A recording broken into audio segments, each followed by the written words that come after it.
వేసవి సెలవుల అనంతరం రాష్ట్రంలో పాఠశాలలు ప్రారంభం కావడంతో బడిగంటలు మోగుతున్నాయి. సెలవులు ఆస్వాదించిన చిన్నారులు తొలి రోజే బడిబాట పడుతున్నారు. మరింత సమాచారం మా ప్రతినిధి రమ్య ప్రత్యక్ష ప్రసారం ద్వారా అందిస్తారు. బడిగంటలు మోగాయి. వేసవి సంబరం ముగిసింది. దాదాపు 50 రోజుల సెలవుల అనంతరం తిరిగి విద్యార్థులు పాఠశాలకు చేరుతున్నారు. ప్రస్తుతం మనం మూసాపేటలో ఉన్నటువంటి ప్రభుత్వ బాలికల పాఠశాలలో మనం చూడొచ్చు. విద్యార్థులంతా కూడా తరగతి గదులకు వెళ్తున్నటువంటి దృశ్యాలు కూడా మనం చూడొచ్చు. మరోవైపు ఈ రోజు నుంచి పాఠశాలలు తిరిగి ప్రారంభమవుతున్న నేపథ్యంలోనే బడిబాట కార్యక్రమంలో భాగంగా అనేక మంది ఏదైతే ఉపాధ్యాయులు వివిధ ప్రాంతాల్లో ఉన్నటువంటి దగ్గరలో ఉన్నటువంటి కాలనీలకు వెళ్ళి బస్తీలకు వెళ్ళి అక్కడ ఎవరైతే విద్యార్థులు పాఠశాలకు రావడం లేదో వాళ్ళని గుర్తించి వాళ్ళని పాఠశాలకు రావాల్సింది కూడా ప్రోత్సహిస్తున్నారు. అయితే తల్లిదండ్రులకు సైతం దీనిపైన అవగాహన కల్పిస్తున్నారు.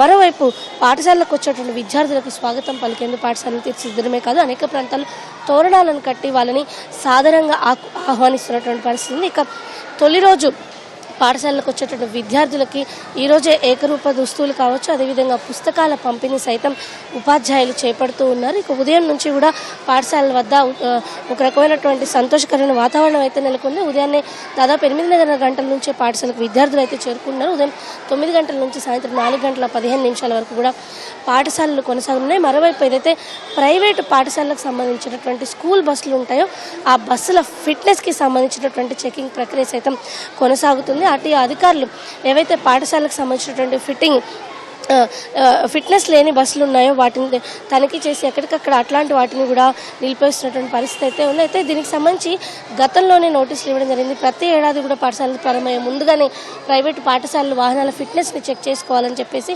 పూర్తిగా ఫిట్గా ఉన్నటువంటి వాహనాలని మాత్రమే విద్యార్థులను పాఠశాలకు తీసుకెళ్ళి తరలించేందుకు ఉపయోగించాలని చెప్పి కూడా ఎప్పటికప్పుడు చెప్తున్నాను. ఈ నేపథ్యంలోనే ప్రస్తుతం ఈ యొక్క ఫిట్నెస్ ఏదైతే ఉందో తనిఖీలు అయితే కొనసాగుతున్నాయి. ఈరోజు మనం చూస్తున్నాం ప్రస్తుతం మూసాపేట పాఠశాలకు విద్యార్థులంతా కూడా చేరుకున్నారు. మరోవైపు అయితే ఈ సంవత్సరం ఇక్కడ నుంచి ఉన్నత విద్యకు వెళ్తున్నటువంటి ప్రాథమిక విద్య నుంచి ఉన్నత విద్యకు వెళ్తున్నటువంటి విద్యార్థులు ఎవరైతే ఉన్నారో వాళ్ళకి సంబంధించినటువంటి ట్రాన్స్ఫర్ సర్టిఫికేట్లు వాటిని కూడా ఇదే రోజు డిస్ట్రిబ్యూట్ చేస్తున్నట్టుగా తెలుస్తుంది. అంటే వాళ్ళకి తిరిగి అందించున్నారు. ప్రస్తుతం మనం చూస్తున్నాం యూనిఫామ్స్ అన్నీ కూడా విద్యార్థులకు పంచేందుకు ఏర్పాట్లు చేస్తారు. ఇక ఈ ఏడాది నుంచే ప్రభుత్వ పాఠశాలలో ప్రీ ప్రైమరీ స్కూల్స్ని సైతం నిర్వహించున్నారు. ఎందుకంటే సాధారణంగా ప్రభుత్వ పాఠశాలలో గత కొన్నేళ్లుగా విద్యార్థుల అటెండెన్స్ సంఖ్య చేరుతున్నటువంటి వాళ్ళ సంఖ్య తగ్గుతున్న నేపథ్యంలో వీటిని పెంపొందించేందుకు గాను ప్రభుత్వం ఏడాది ప్రత్యేకంగా పలు కార్యక్రమాలు చేపట్టింది. అందులో భాగంగానే ఇక ఈ విద్యా సంవత్సరం నుంచే ప్రభుత్వ పాఠశాలలో ప్రీ ప్రైమరీ తరగతులు సైతం నిర్వహించాలని చెప్పి ఇప్పటికే ప్రకటించిందని దీనికి సంబంధించినటువంటి చర్యలు తీసుకోవాలని చెప్పి కూడా డిఈఓని ఆదేశించారు. ఇందులో భాగంగా ఎల్కేజీ, యూకేజీ, నర్సరీ తరగతులు సైతం నిర్వహించనున్నారు. మొత్తంగా రాష్ట్ర వ్యాప్తంగా 12 జిల్లాలకు సంబంధించిన 210 పాఠశాలలో ఈ ప్రైమరీ తరగతులు నిర్వహించున్నారు. మరోవైపు విద్యార్థుల కోసం గతేడాది 516 పాఠశాలల్లో ఏదైతే ఆధారిత కంప్యూటర్ ల్యాబ్లు ఏర్పాటు చేశారు.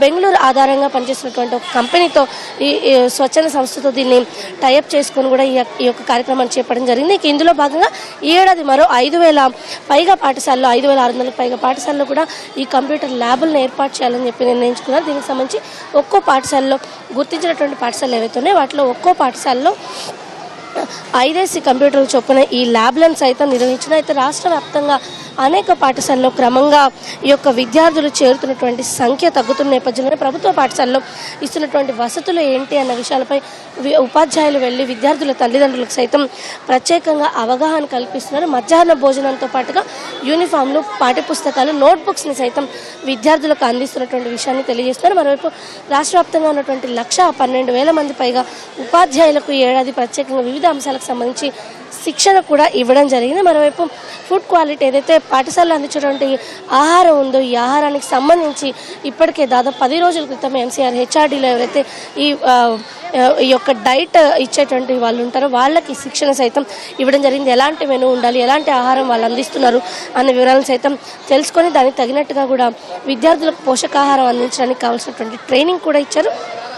అయితే మనం చూసినట్లయితే కనుక ఉదయం 9 గంటల నుంచి మధ్యాహ్నం సాయంత్రం 4 గంటల వరకు కూడా ఈ యొక్క పాఠశాలలు అయితే కొనసాగుతున్నారు. రాష్ట్రంలో 26,067 ప్రభుత్వ పాఠశాలలు, మరో 11,650 ప్రైవేట్ పాఠశాలలు సైతం ఉన్నాయి. వీటికి అదనంగా 495 కేజీబీవీలు, 194 మోడల్ స్కూల్స్ సైతం నిర్వహిస్తున్నారు. వీటన్నిటిలో కూడా నేటి నుంచి విద్యార్థులు అయితే కొనసాగుతున్నారు. ప్రస్తుతం మనం చూడొచ్చు పాఠశాలలో ఉన్నటువంటి విద్యార్థులకి పుస్తకాలు, యూనిఫామ్ల డిస్ట్రిబ్యూషన్ అనేది అయితే కొనసాగుతుంది. వీటితో పాటుగా నోట్బుక్స్ సైతం అందిస్తూ ఉన్నారు.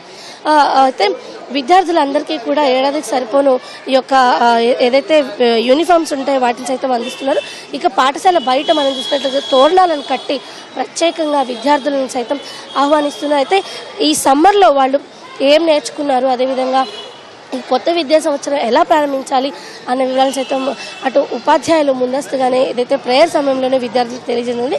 అయితే ఈ యొక్క విద్యార్థులకు తరగతులు నేటి నుంచి ప్రారంభం కాని నేపథ్యంలో దాదాపు 50 రోజుల సెలవుల తర్వాత విద్యార్థులు తిరిగి పాఠశాలకు వస్తున్న నేపథ్యంలోనే ఈ యొక్క పాఠశాల వద్ద అయితే అత్యంత ఒక రకమైనటువంటి సందడి అయితే నెలకొందని చూడొచ్చు. మనం చూస్తున్నాం విద్యార్థులకు ఈ యొక్క పుస్తకాల పంపిణీ, అదేవిధంగా యూనిఫామ్ల పంపిణీ తొలి రోజే విద్యార్థులకు వీటన్నిటిని కూడా అందిస్తున్నటువంటి పరిస్థితి ఉంది. Over to studio.